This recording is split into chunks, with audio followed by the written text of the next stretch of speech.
Breaking Media. Delighted to be joined by Adam Moralee. Adam, what a fight, man. Tell me. Yeah, it's incredible. I mean, Derek Chisora's like Voldemort, isn't he? He just can't be killed. He just cannot be killed. I thought he was out 3 times in that fight. He got back up. What a warrior. What a heart. Just incredible. I mean, I thought Dave was actually going to throw the towel in at one point. He took so much punishment, but what a warrior. Where does he find that from? Even at this age, the amount of wars he's had, where does it all come from? Incredible. Like, I mean, you saw Parker had him hurt, and then he just went to the corner. He retreated to the corner, just kind of crept in there, turned his back on him, and Parker fought a clever fight with a brilliant trainer and didn't want to, unload the gas tank completely, and so didn't try and kill him, but just knew he'd win the fight. I mean, I thought the scorecards were way too close. I was going to ask that. I was going to be my next question, because if you took the knockdowns away, Derek's won. It's just not right, is it? I mean, I think I would have probably scored that kind of 10-2 with the 3 knockdowns, so it's like 11-point difference. I don't get how that's a close fight. Whether Derek continues fighting or not, what's your opinion on that? Should he carry on fighting? I think it's a matter for Derek and his team. He's as Eddie Hearn calls him, he's a prize fighter. He's someone that people want to see. He can get people in his arena. He's a very special guy. I think if you strip away his name and look at his record, he's 32-12. It's like journeyman territory. But you put Derek Chisora in, it's big fights for him everywhere. Alan Babich, fighting. He could fight Fabio Wardley, British prospects. He could be the gatekeeper, but maybe it's time. Them 12 fights, at least half of them, you could potentially argue won them. Yeah, listen, he could have. What a warrior, and he's got the X factor.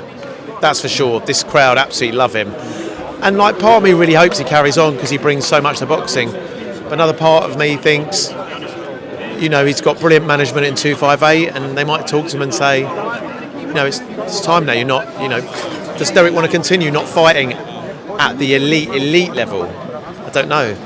My next question, your man Joe Joyce recently obviously had to pull out due to injury. Yeah. How's that for a fight? Because a few people have said Joe Joyce Chisora has got war written all over it.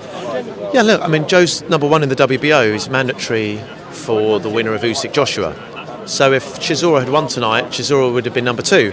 Joe would have been #1. We'd make that fight in a heartbeat. Brilliant British clash. I think now Joe's not going to be fighting. I mean, Joe could fight Parker 1v2. The WBO could make that for an interim title. But does that make the same money as Chisora? Maybe it doesn't make the same money, maybe because Chisora's got that X factor, but that's not just what it's about. I think 1v2 in the WBO is an interim title, and then you go and win a world title. Whereas Chisora, Joyce, I mean, Joyce is, an elite Olympian with an unblemished record, and he's got to be looking up.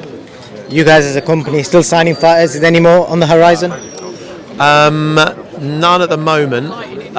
Maybe a couple, maybe 1 or 2 actually, but none right now. But we're working on deals at the moment with promoters, working hard with them, talking to a lot of them about getting the best deals for our boxers, and we got a couple up our sleeve, a couple to announce. Quick word on David Fulgram's debut the other day. Oh, Darius. Darius. Yeah, Darius. Everyone's called David. Fantastic. I mean, he was boxing out in Mexico, tough conditions.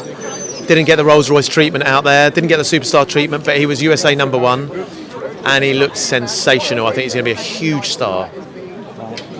Thank you for that, Adam. Pleasure, Cheers. Mate.